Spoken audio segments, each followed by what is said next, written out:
నమస్తే, నేను మీ Shiva. Mad square cinema ప్రేక్షకులను మెప్పించిందా, లేదంటే ప్రేక్షకులకి మ్యాడ్ తెప్పించిందా? నిత్యం కూడా సామాజిక రాజకీయ అంశాలపైన మనం మాట్లాడుతూ ఉంటాం. అప్పుడప్పుడు మాకు కూడా కొంత స్ట్రెస్ ఫీల్ అవ్వాలి అంటే కొంత ఎంటర్టైన్మెంట్ కావాలి. అందుకని ఈరోజు మ్యాడ్ స్క్వేర్ సినిమాని హైదరాబాద్లోని ప్రసాద్ ఐమాక్స్లో చూశాను. 2023లో రిలీజ్ అయిన మ్యాడ్ ప్రేక్షకుల్ని మెప్పించింది, ఘన విజయం సాధించింది. ముఖ్యంగా యూత్ని బాగా ఆకట్టుకుంది.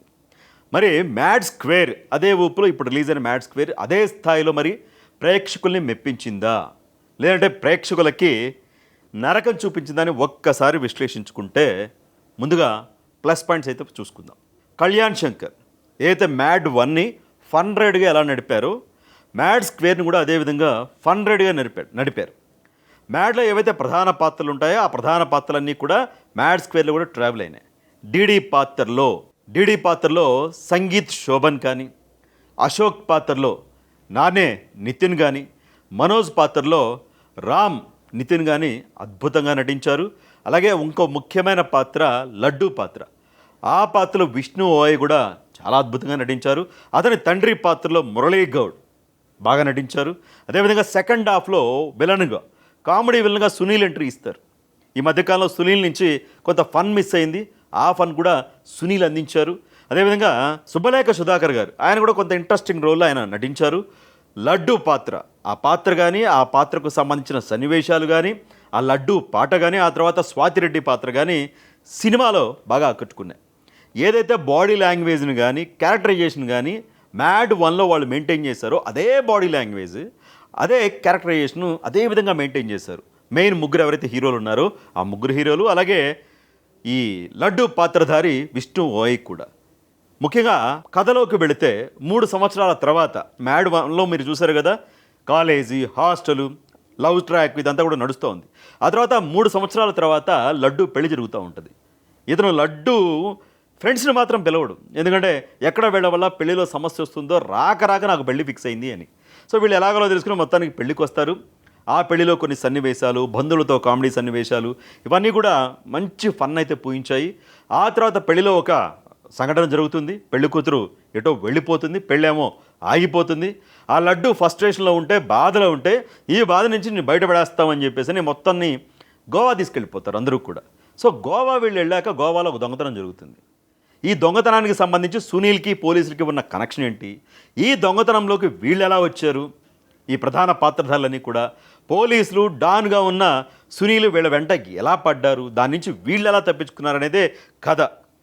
నిర్మాత నాగవంశీ చెప్పినట్లు, సితార్ ఎంటర్టైన్మెంట్స్ అధినేత నాగవంశీ చెప్పినట్లుగానే దీంట్లో కథ ఏమీ లేదు, కథ ఏమీ ఉండదు. నేను చెప్పా కదా, పెళ్ళి చెడిపోతుంది, ఫన్ కోసం గోవా వస్తారు, దొంగతనంలో ఇరుక్కుంటారు, దాని నుంచి బయటపడతారు, అంతే. 4 ముక్కలు, ఇదే కథ.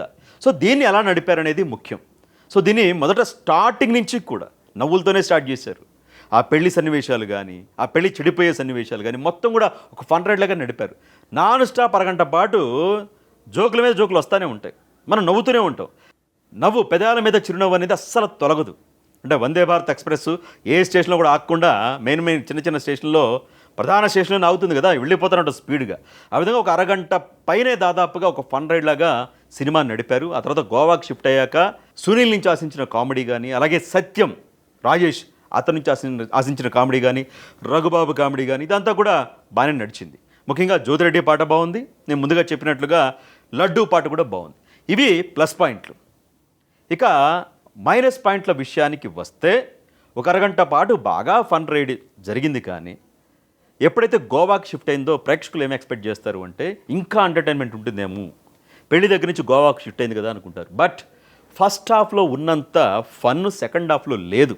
మీకు గోవాకి షిఫ్ట్ అయ్యాక సినిమాలో మొత్తంగా ఒక 4 పాటలు ఉన్నట్టున్నాయి, గోవాకి షిఫ్ట్ అయ్యాక 3 పాటలు ఉంటాయి. అంటే సెకండ్ హాఫ్లో పెద్దగా కథ లేదు, గోవాకి షిఫ్ట్ అయ్యాక పెద్ద కథ లేదు, అసలు కథే సినిమాలో లేదనుకోండి. బట్ ఆ ఉన్న 4-5 సీన్లే, ఆ ఉన్న కథనే ల్యాగ్ చేశారేమో అనిపిస్తూ ఉంటుంది. అందుకని గోవాకి షిఫ్ట్ అయ్యాక 3 పాటలు పెట్టారు. జ్యోతిరెడ్డి పాట ఉంటుంది, ఇంకో 2 క్లబ్ సాంగ్స్ ఉంటాయి. అంటే అవసరం లేకపోయినా ఒక సాంగ్ ఎక్స్ట్రా ఉందేమో మరి. అంటే కథను ముందుకు తీసుకెళ్లే విధంగా సన్నివేశాలు లేకో రాసుకోలేకో పాటలతో నింపారు, చేజింగ్లతో కొంత నింపేశారు. సో ఫస్ట్ హాఫ్లో ఉన్నంత ఫన్ సెకండ్ హాఫ్లో ఎక్కడో కొంత మిస్ అయింది, ఖచ్చితంగా మిస్ అయింది. మరొక మైనస్ పాయింట్ ఏంటంటే మ్యాడ్ వన్లో మెయిన్ క్యారెక్టర్ ఎవరు? DD character. డీడీ క్యారెక్టర్లో సంగీత్ శోభన్ చింపేశాడు. సంగీత్ శోభన్కి చాలామంది ఫ్యాన్స్ అయ్యారు డీడీ పాత్రలో. ఎన్ని పాత్రలు ఉన్నప్పటికీ నార్నే నితిన్ పాత్ర, లేదంటే రామ్ నితిన్ పాత్ర, విష్ణు వీళ్ళందరూ ఉన్నప్పటికీ చాలామంది హీరోయిన్లు ఆ సినిమాలో కూడా ఉన్నారు. ఒక్కొక్కరికి ఒక లవర్ ఉంటుంది మ్యాడ్ వన్లో. ఇంతమంది ఉన్నప్పటికీ కూడా డీడీ అనే క్యారెక్టర్ని ఎక్కువగా నంబర్ 1 మార్కులు ఆ క్యారెక్టర్కి పడతాయి. మరి మ్యాడ్ స్క్వేర్లో ఎందుకో డీడీ పాత్ర అన్ని పాత్రలో ఒక పాత్ర అన్నట్లుగానే ఉంది. ఎందుకో డీడీ పాత్రని ఎక్కువగా ఈ సినిమాలో వాడలేదు. మరి ఉద్దేశపూర్వకంగా ఏమైనా అందరితో సమానంగా పెట్టారా? మ్యాడ్ 1లో మనోడు డామేజ్ చేసాడు, మ్యాడ్ 2లో ఇంకెవరినో లేపుదాం అన్నట్టుగా పెట్టారో తెలియదు. కానీ బట్ ఎందుకనో డీడీ క్యారెక్టర్ని అన్ని క్యారెక్టర్తో సమానంగా పెద్దగా హైప్ లేకుండా చేసిన పరిస్థితి ఉంది. డీడీ క్యారెక్టర్ కోసం వెళ్ళిన వాళ్ళు ఎవరైతే ఉన్నారో వాళ్ళైతే కొంత అయితే ఖచ్చితంగా డిసప్పాయింట్ అవుతారు. సో ఫస్ట్ హాఫ్లో ఉన్నంత ఫన్ సెకండ్ హాఫ్లో లేకపోవడం, సినిమా రన్ టైం 2 గంటల 7 నిమిషాలు మాత్రమే. ఆ 2 గంటల 7 నిమిషాల్లోనే 4 పాటలు పెట్టారు. సెకండ్ హాఫ్లో కొన్ని ల్యాగ్ సీన్స్ కొన్ని అయితే ఉన్నాయి, సాగదీశారు. అంటే 2 గంటల 7 నిమిషాలు సినిమాలోనే ఇంత సాగదీశారు అంటే 2.5 గంటలు అంటే ఇంకా రాయడానికి చెప్పడానికి ఏమీ లేదేమో, ఇంకొన్ని సన్నివేశాలు రాసుకుంటే బాగుండేదేమో. మరి మొత్తంగా అయితే ఇది పరిస్థితి. సో మ్యాడ్ 1లో ఉన్నంత ఫన్ అయితే ఖచ్చితంగా మ్యాడ్ 2లో మిస్ అయింది. మ్యాడ్ 1ని దృష్టిలో పెట్టుకుని మీరు వెళితే మ్యాడ్ స్క్వేర్ విషయంలో కొంత డిసప్పాయింట్ అయితే అవుతారు. ఎక్కువ అంచనాలు లేకుండా వెళితే మాత్రం ఫన్ రైడే. ఏదో అక్కడక్కడ కొంచెం లాగ్ తప్పించి మీకు సినిమా స్టార్టింగ్ దగ్గర నుంచి ఎండింగ్ దాకా కూడా కామెడీ, నవ్వులు, ముఖ్యంగా వన్ లైనర్ పంచులు ఇవి బాగా పేలినాయి. మురళీ గౌడ్ గారు ఈయన ఒక ప్లస్ పాయింటే. ఈ మధ్య కాలంలో తండ్రి పాత్రలు ఎక్కువ వేస్తూ ఉన్నారు. సంక్రాంతికి వస్తున్నాం కానీ టిల్లు స్క్వేర్లో కూడా తండ్రి పాత్ర మురళీ గౌడ్ గారే. దీంట్లో కూడా కొంత లెంతీ రోల్ ఇచ్చారు ఆయనకి. ఆయనైతే ఎరగదీశారు యాక్టింగ్. ఆయనకి ఇలాంటి పాత్రలు ఇంకా మరిన్ని కూడా వస్తాయి. అంటే ఒక కామెడీ తండ్రి పాత్ర అంటే ఏదో కామెడీ మామ పాత్ర అంటే మురళీ గౌడ్ గారే అన్నట్లుగా పరిస్థితి తయారైపోయింది. సో ఆయన నుంచి అయితే మంచి ఫన్ ఎక్స్పెక్ట్ చేసి వెళ్తే డిసప్పాయింట్ ఆయన అయితే చేయరు. అన్నిటికన్నా ముఖ్యంగా మ్యాడ్ 1లో డీడీ క్యారెక్టర్ డామినేట్ చేస్తే మ్యాడ్ స్క్వేర్లో డామినేట్ చేసిన క్యారెక్టర్ ఏదైనా ఉంది అంటే లడ్డూ క్యారెక్టర్ వేసిన విష్ణు ఓయ్.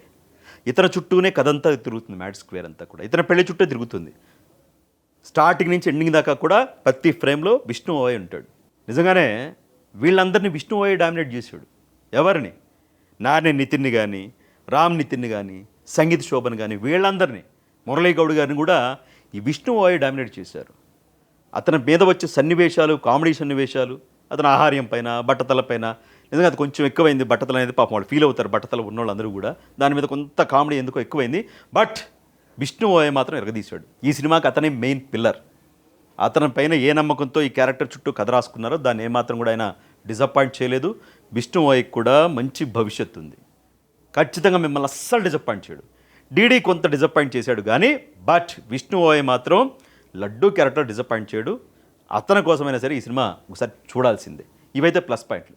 మైనస్ చెప్పా, ప్లస్ చెప్పా. మ్యాడ్ 1 దృష్టిలో ఉంచుకోకుండా వెళితే మాత్రం మ్యాడ్ 2 కొంతవరకు అలరిస్తుంది.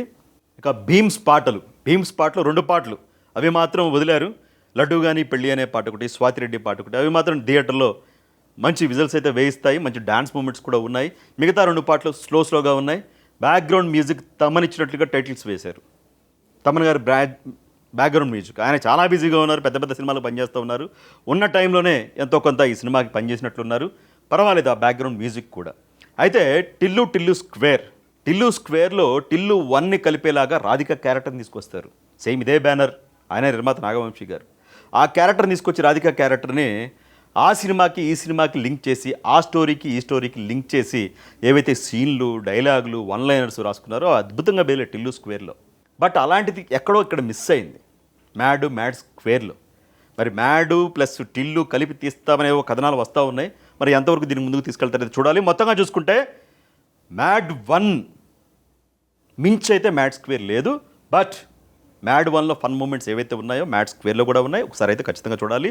నా రేటింగ్ అయితే 5కి 3. మ్యాడ్ స్క్వేర్ రివ్యూ పైన మీ అభిప్రాయం కూడా తెలియజేయండి.